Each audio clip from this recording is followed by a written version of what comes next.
from Adarsha Vidyalaya, RMSA, from class 8, group 5. Today our group going to explain about the light chapters, multiple image in a plane mirror. They are parallel to each other. Now my friend going to explain the requirements required for this activity.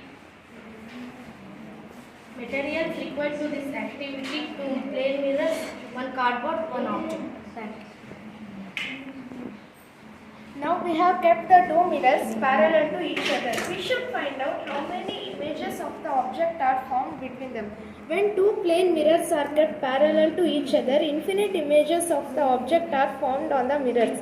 Multiple reflection takes place that gives rise to many images. Thank you. Mirrors are reflecting surface which reflect light. Put the number of